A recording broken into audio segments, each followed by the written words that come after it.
Sportscast, September 16th, 2019. If you haven't yet, please subscribe in all our channels, YouTube, iTunes, and Periscope. And if you're in iTunes, please leave a rating and a review. It will help us out tremendously. And visit us on thesportscast.net. The number 15th ranked Oregon Ducks closed out their non-conference schedule with a blowout victory over visiting Montana 35-3. And the Ducks go into the Pac-12 2-1. To join us to talk to us a little bit about Oregon, Mr. Ty Turner, welcome back to the Sportscast. Hello, man. So, Ty, Oregon defeated Montana 35-3. What are your thoughts? Yeah, I mean, it was kind of what you expected. They were, I think, a 36-point favorite. So actually, they didn't quite cover the spread. They just missed it. So it was what you expected. I don't think it was one of those performances that was like a wow performance by Oregon. But obviously, you win 35-3. The defense doesn't give up any touchdowns. You were in control, 21-0 at halftime. I think it was 28-3 by the end of the third quarter. So, I mean, the whole game it was a dominating performance. They were the better team. But it's an FCS school, a good one. I mean, it's a top 25 FCS school. I bet you money that Montana ends up in the FCS playoffs. But they just, couldn't match up with the athletes of Oregon. Couldn't match up on either side of the line. The wide receivers had trouble getting any separation from the DBs, and the wide receivers for Oregon were able to get some separation from their DBs. And yeah, it was what it was. I mean, I definitely say the player of the game was for 42. He had a couple incompletions at the end there when they kept him in kind of long in the fourth quarter that brought down his completion percentage a little bit. But he still completed 71% of his passes. He threw 5 touchdowns.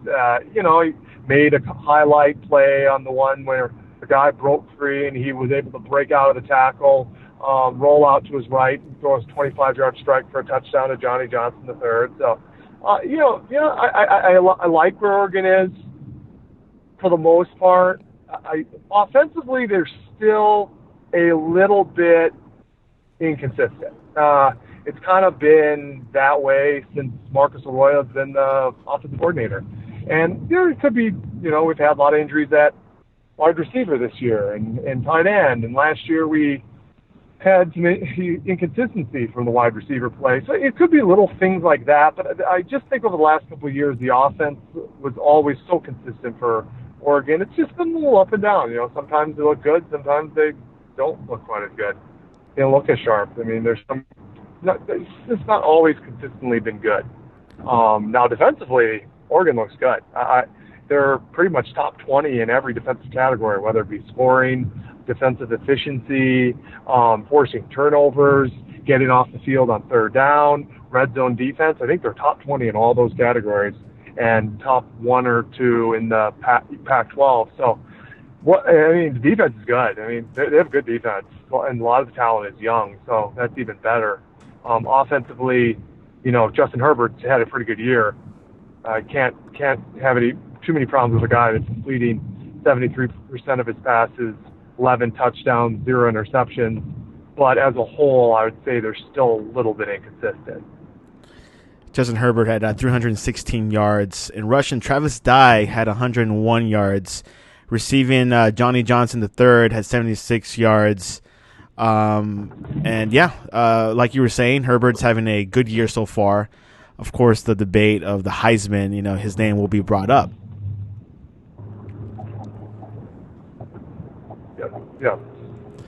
Looking forward to Stanford. The Stanford is next week, where Oregon will be playing against them. They lost against UCF this past weekend. What is your prediction of what's going to happen against Stanford? And Palo Alto, they're playing. Well, Stanford right now is just not very good, which is very unusual. Stanford, over the last decade, I think they've won 3 Pac-12 titles. They've played in 4 or 5 of the top-tier bowl games, whether it be the Orange Bowl, Rose Bowl, I don't know, whatever other one they've played in. They've had Heisman finalists like Andrew Luck, Toby Gerhart, Christian McCaffrey. I could argue that Gerhart and McCaffrey got robbed both times by for the Heisman Trophy.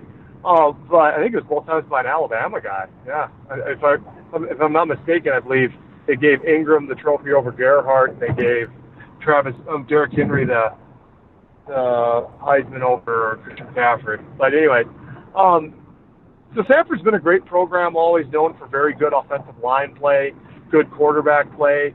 Well, right now they're injured. Walker Little, their former 5-star tackle who was projected first-round draft pick, he's out for the season. Foster Sarrell, another former 5-star, he's out. I don't know how long, but he's been out. The backup got injured. The backup tackle, I forgot his name. I think he was a freshman. He got injured against UCF. They have a couple of linebackers. I think they're both middle linebackers. I believe they're both injured. KJ Costello's been injured. And that, plus they just had depth issues. They only brought 77 guys in on scholarship. That's 8 under the you get 85. You have the opportunity to have 85 guys on scholarship. So anytime you're under that, it provides too far under that, you can provide depth issues. Same thing for Florida right now. And Stanford's under it. And so these injuries are hurting them. They're having to go to guys that probably shouldn't be playing. They're like, on the offensive line, there's a good chance against Oregon, they're going to be playing like third-string guys in the starting lineup. That's not good. I just don't think Stanford's very good. I think injuries, I think maybe a little bit of poor roster management to have so many open scholarships. And just overall, I just don't think they're a very good team. I mean, it's good for Oregon. From the standpoint is they should win this game, but it's always good for the rivalry if it's a competitive game. But I don't know. I don't think it really should be a competitive game. It is at Stanford. That's another thing. Stanford doesn't always fill the stands, and now that they're not doing good, I don't even know if it's going to be much of a turnout. And that's Northern California, where a lot of the Oregon Duck players are from, and where Oregon Duck have a strong alumni base. You might see more Oregon fans than Stanford fans in the stands. That's awesome. Pretty good possible. So I really think Oregon. I know we do predictions at the end of the podcast, but I don't know. I don't think Stanford's very good right now. Stanford is coming off a 45-27 loss at number 15 UCF, which dominated from start to finish. The Cardinal, who won last year's meeting 38-31 in overtime, Cardinals, have lost all Pac-12 offensive linemen. Walker Little, for the remainder of the season, are coping with other significant injuries. It seems like this is Oregon's game to win, as you were saying. And last week, I mean, UCF, obviously they were known as to being undefeated last year, and their freshman quarterback, Dylan Gabriel, threw for 347 yards. So it was definitely a good game for UCF, but Stanford not looking good. But we'll see what happens. The games have to be played, and this is Oregon's first conference game of the season, so this should be a good start for them and hopefully gain towards the Pac-12. The Pac-12 right now, in the Pac-12 North, California is first, then Oregon, then Washington State, then Oregon State, Washington, and Stanford. How do you see California? Do you think, obviously, Oregon will play their conference game, but you think Oregon will probably surpass California? But how will California do? Well, I don't know. I mean, why are you asking specifically about California? Anyways, I mean, they won the one game over Washington, so that's why they're in first place.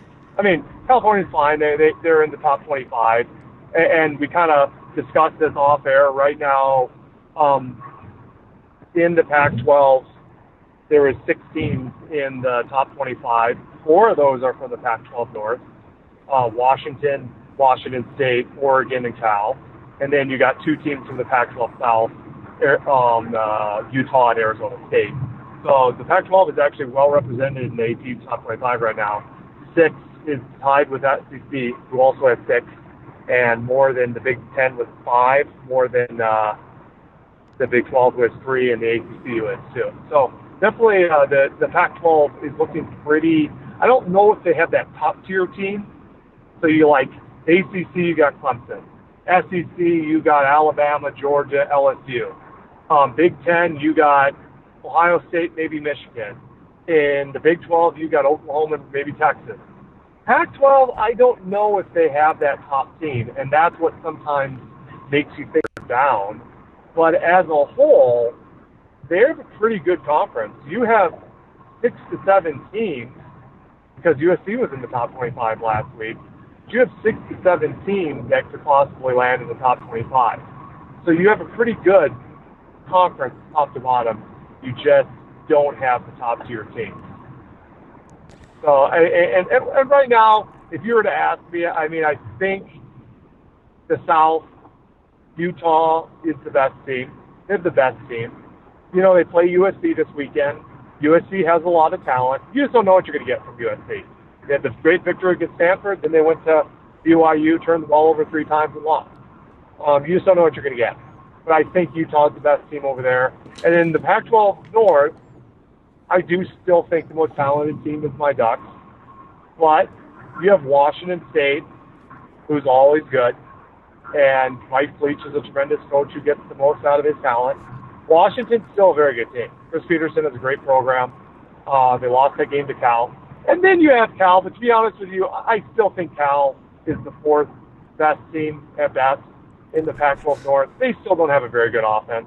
I know they beat Washington, and it's a tough matchup because they play such good defense. And Washington's never been a super explosive offense. So that's a good matchup for Cal. They are able to force turnovers like they have the last couple times they played Washington.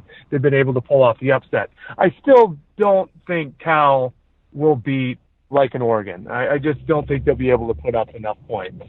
And Oregon's going to put up points because they have too many dynamic players on offense. And so if you're going to ask me specifically about Cal, they're good. They're a solid team. I still think they're probably 4th or 5th best team in the Pac-12 at best. Not a threat for Oregon. Let's look at the AP top 20. I wouldn't say not a threat. Anytime you play someone, anytime someone plays defense, they have the possibility to beat them. I just don't think, if you're going to say who do I think the toughest matchups for Oregon have on their schedule, Washington at Washington's a tough game. And Washington has the defense, is very good defensively. And if they can neutralize at home Oregon's offense and get some plays on, you make some turnovers, make some plays, Washington can beat Oregon. I mean, it's at Washington. And it's a rivalry game, so they'll be up for it. And Washington State has beaten Oregon 4 years in a row. Mike Leach is a great X's and O's coach who can really take advantages of personnel and can really make games just schematically very complicated because of his ability to make it that way, honestly. So I would say the toughest games left, I would say, are those two, and maybe Arizona State in Tempe is a tough game. I just think Cal at home, I would be very surprised if they beat Oregon. Oregon's next 3 games is against Stanford, California, and Colorado. Anything else about Oregon before we head into the AP Top 25? It's the season's kind of maybe slightly played out like I thought. I knew it was kind of a coin toss game, the first one, and they almost won it. They blew it at the end, and then they dominated the next 2. If it goes as I think it goes, I really think I kind of mentioned what I think their toughest games are. Could they run the table and win the Pac-12 and finish 12-1? Yeah, they could. They definitely could. Could they possibly lose to Washington and lose to Arizona State and finish like 9-3? Yeah, they could. So I look at them right now as a floor being a 9-3 team. I really think they win at least 9 games. And I think their ceiling could be 12-1 and Pac-12 champions. They are more talented on paper than everyone that they play except for USC. And USC is just all over the place. They fired their AD. They got upset this weekend. You just don't know what you're going to get from USC. I would trust Oregon more than USC right now. But on paper, they have more talent than every other person they play. But I do think at Washington, at Arizona State, and even the coaching acumen of a Mike Leach against Washington State, I think those are their toughest games left. Now, if they do go 12-1 and become the Pac-12 champion, would that be enough for them to make into the college playoffs? It's all dependent. If Oklahoma, Ohio State run the table, not a chance. The SEC champion will be one, then Oklahoma, Ohio State, and probably Clemson. Sorry, I didn't pick Clemson. And Clemson, Oklahoma, and Ohio State run the table. They don't have a chance in hell. Now, if some cool things happen, they have a good chance. Oklahoma loses, especially if they lose like the Big 12 championship. Ohio State loses, especially if they lose the Big 10 championship. Because, a one-loss team that doesn't win, and Oregon is a one-loss team with their only loss being a last-second loss to Auburn at a neutral site, and they go on to win 12 straight games, including the Pac-12 championship. I kind of like them in that edge. Now, a one-loss Oklahoma team that wins the Big 12 championship, I think Oklahoma gets the edge. A one-loss Ohio State that wins the Big Ten championship, I kind of like them in that edge. Clemson, if they lose a game in that, what is just not a good conference. I mean, ACC, no, like seriously, ACC has Georgia Tech losing to the Citadel. Boston College got their butt kicked at home to a Kansas team that's hardly won any games the last few years. North Carolina State got run out of the park by West Virginia. I mean, I could go on and on about how the ACC, Florida State's bad, Miami's bad. Everyone's like, North Carolina's bad. Well, they lost to Wake Forest. The ACC, Virginia Tech has already lost. They barely beat Furman, a FCS school. ACC is Syracuse stinks. ACC stinks. There's no one else but Clemson there. Not a good conference. Yeah. Well, but if Clemson lose to North Carolina, I think they play out North Carolina. If they lose to get upset by Florida State or something weird like that, I really don't care. I don't care that they've won 2 of the last 3 national titles. In that kind of conference, I think one-loss team out of the Big Ten, Pac-12, or the Big 12 deserves to get the edge over Clemson because that is just such a bad conference right now. They always love throwing mud in the Pac-12. The media has just been enjoying it the last few years. It's just so weird. Continuing into the season. The Pac-12 has 6 teams in the top 25. ACC has 2. And Virginia's not that good. I saw them play against Florida State, barely beat them at home. They're not that good a team. That's their only other team in the top 25. That's a weak conference. I put Big 12 in there. I still like Pac-12 to the Big 12, but the Big 12 is a little better. TCU is a solid team. Kansas State, you saw them beat Mississippi State the other day. They're a team that could make some noise.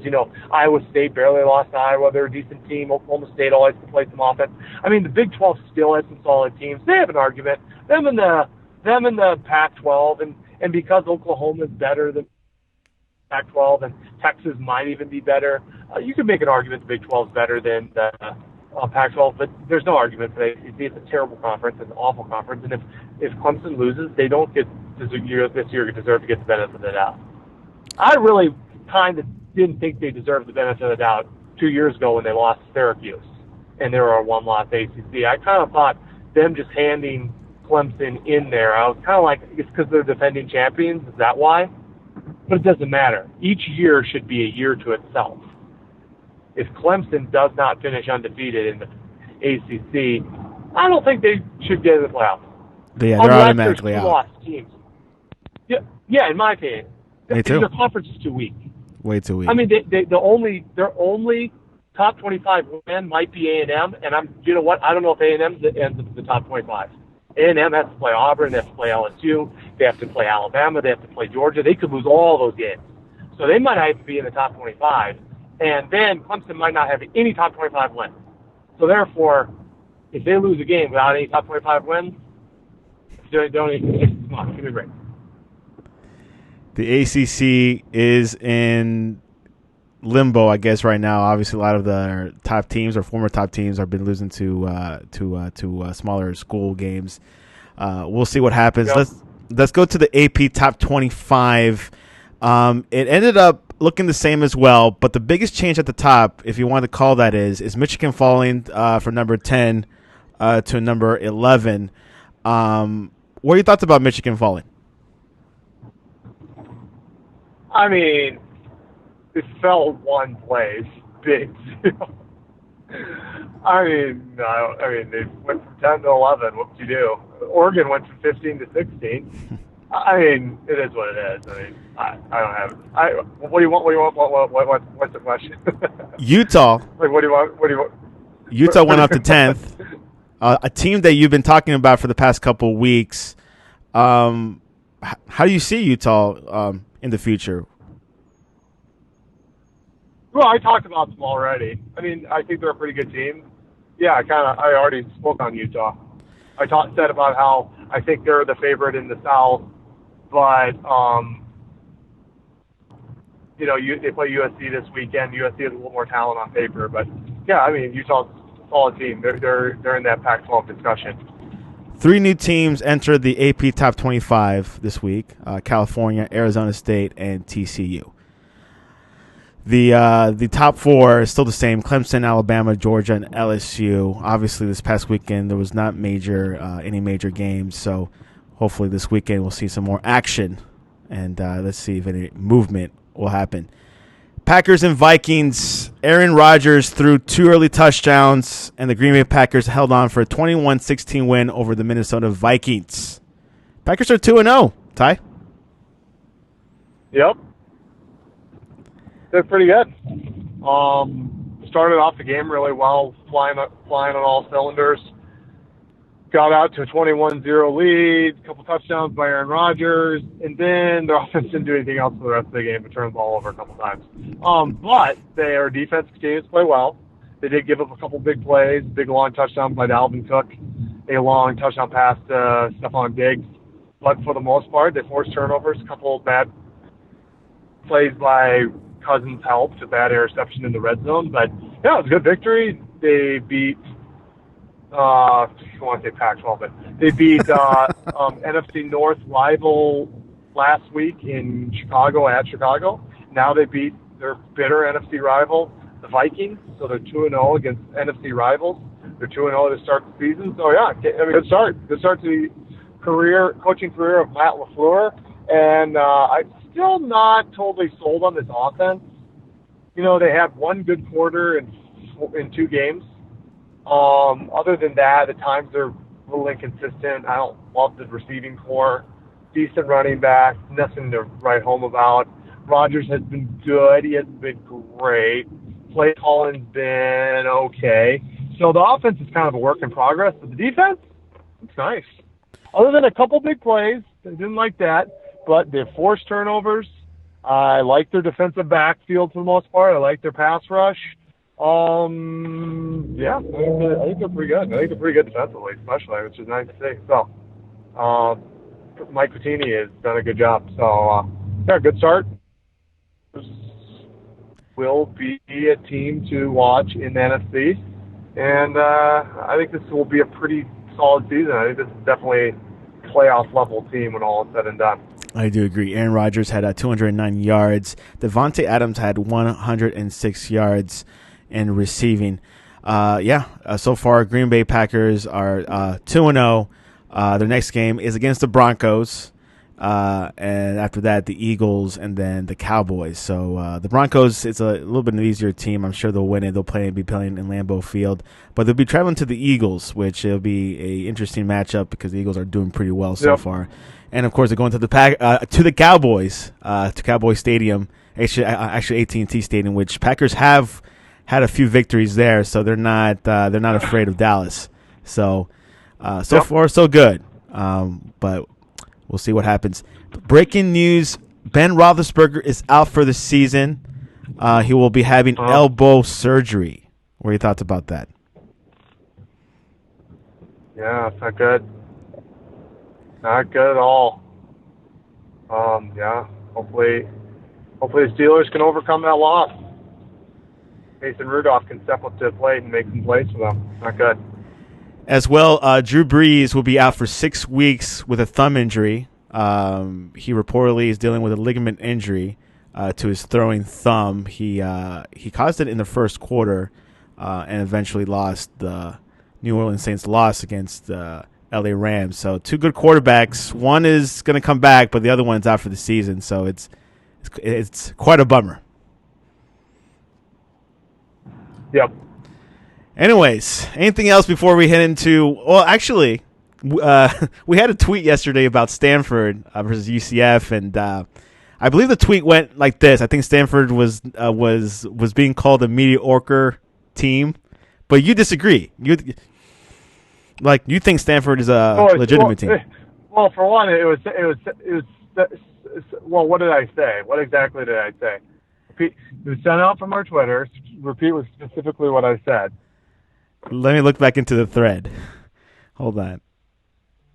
Well, I did not. Yeah, because I did not respond on the tweet. So if people don't know out there, we have a Sportscast Twitter. If you follow it, it's not the same person that is necessarily running the Twitter. Justin Riley, he's the Alabama fan. I'm the Oregon Ducks fan. And so sometimes you might see some Oregon stuff. Sometimes you might see some Alabama stuff. Well, Justin Riley was the one, I'm assuming. It wasn't you, right? No, it was definitely Justin Riley, okay. And I think he admitted it. He was trying to troll UCF, and UCF and Alabama's had that running beef because UCF claimed to win the national title, which was silly 2 years ago. I mean, they didn't win the national title, and no, they would not have beaten Alabama. That being said, he makes a statement that they think they're all good because they beat a middle to low tier Power 5 school. That's correct. That's objectively not an accurate statement at all. Just because a team is Stanford down this year? Yes, they are. But when they scheduled that game 2-3 years ago, Stanford was anything but a middle to low tier. A middle to low tier is a team that has probably not played for a conference title for a decade. Normally finishes 500 to not even being bowl eligible. You think of Indiana, you think of Duke, you think of Illinois, you think of a team like Kansas. Those are like middle to low tiers, haven't had good teams in years. You don't consider a team like Stanford middle to low tier. Anyone can have a bad year. In the last decade, you've had Ohio State have a bad year. You've had Michigan have a bad year or two. You've had Penn State have a bad year or two. You've had Texas have a bad year. You still don't consider those programs because of who they've been for a decade, 2 decades, 3 decades, whatever, middle to low tier. USC's not very good right now. But you know how ridiculous people would think it is if you called USC a middle to low tier program? It's ridiculous. I mean, they're one of the most storied programs. Stanford's not quite on that level. But over the last decade, they've won 3 Pac-12 titles. I think they've won 5 or so Pac-12 North titles. They have played in 3 Rose Bowls offhand. They've played in an Orange Bowl. They've had 3 Heisman finalists. Actually, Andrew Luck was twice, so a total of 4 Heisman finalists. They've had a plethora of first-round draft picks at quarterback, at tight end, at offensive line. It's just not. Jim Harbaugh was there, obviously ended up going to the NFL and then to Michigan. David Shaw's taken over. I don't know how many in the last decade. They probably had 8 or 9, 10-plus win seasons. That just is not a low tier or even a mid Power 5 program. UCF beat a good program. Where the caveat is Stanford just is not very good right now this year. They've had a couple bad years of recruiting. They had some coaches leave to the NFL, and I don't know if they necessarily replaced them with as good of coaches. And recruiting, because of recruiting, they, haven't brought in as good a talent. They also, I don't know if it's because of the academics. Remember, it's one of the hardest institutions to get into in college football. In college, it's the number 2 rated college in America, regardless of, I think it's Harvard and then it's Stanford. And so I don't know if that's caused them not be able to sign as big classes. Their classes have been small. They've not been as talented. And therefore they have some problems with roster numbers. They're just at a low end of roster numbers. Anytime you're at 75, 77 guys on scholarship, you're below the roster numbers. And when injuries happen, which has happened this year, like I stated before when I was talking at the beginning of the podcast, why that I think it's going to be a problem with them against Oregon is they just do not have the guys right now because of injuries to key positions like the offensive line and middle linebacker. So, yeah, but they could be back. I mean, get a good recruiting class. They have to get a couple good recruiting classes, get back to being more healthy, get the roster numbers up a little bit, and a program that's been very good for a decade plus will be fine. But yes, this particular year they just are not having a great year, and I don't think it's a great team this year. But they're not a middle to low tier Power 5 program. So there you have it. There you go. Stanford is not a low tier Power 5 team. Anything else, Tyler, before we head into game predictions? Nope. Okay, big weekend, few games. Michigan versus Wisconsin. Yeah, it's a very good. I hope you have all these games because it's actually a very good weekend. There's a lot of I'm running them down. Michigan versus Wisconsin, top 25 matchup.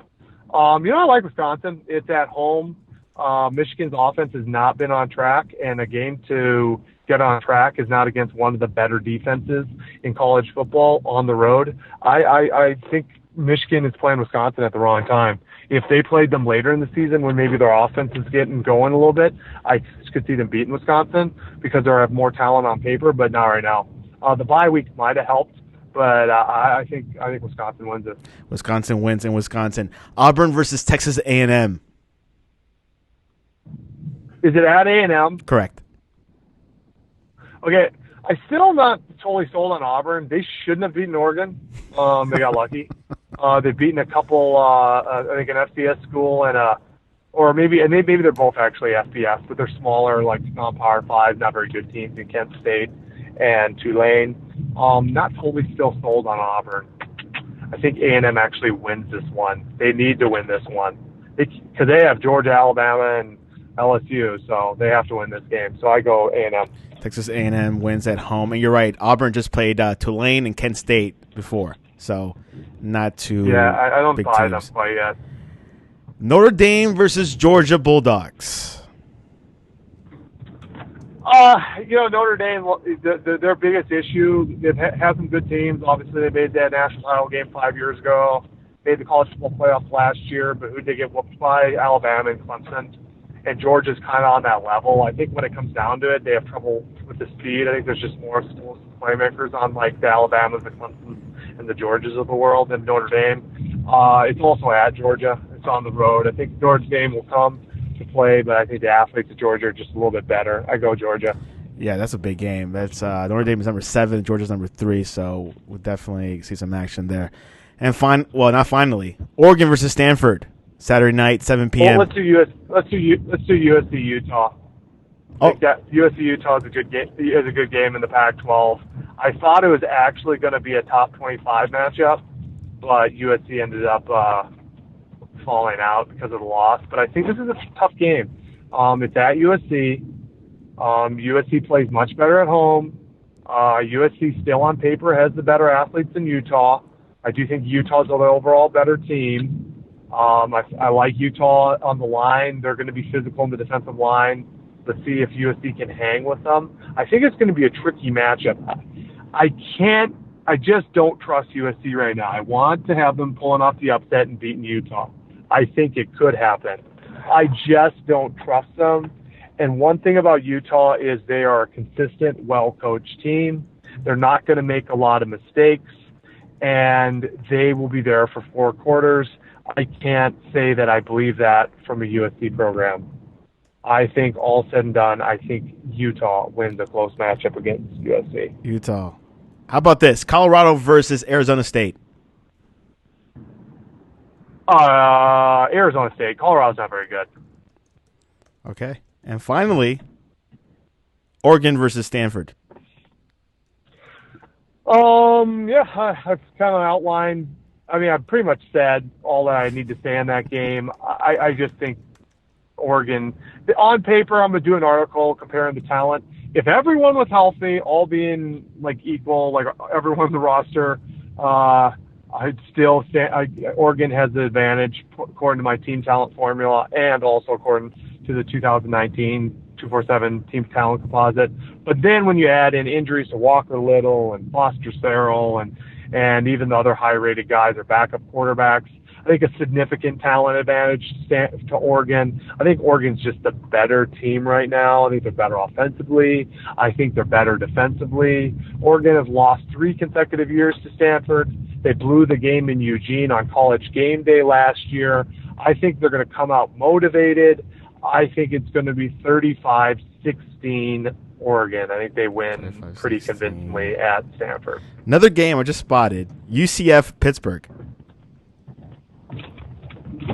UCF. Okay.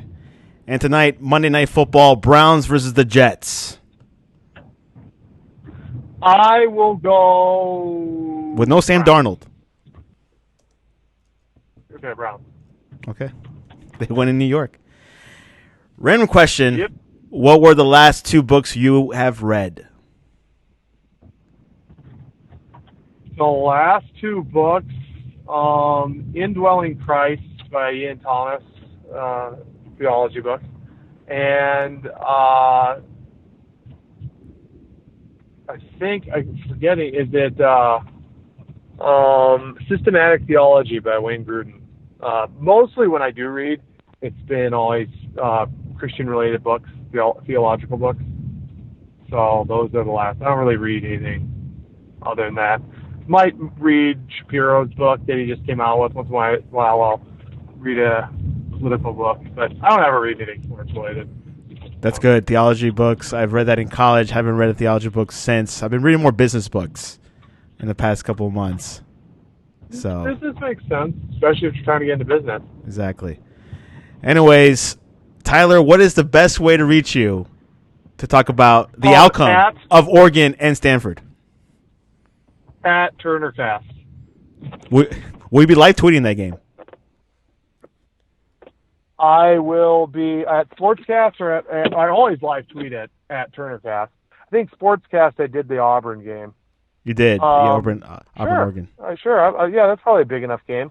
I just didn't think like live tweet on the Sportscast when I don't know if anyone on there would even give a darn about Oregon in that game. But yeah, I'll live tweet on the Sportscast for Stanford.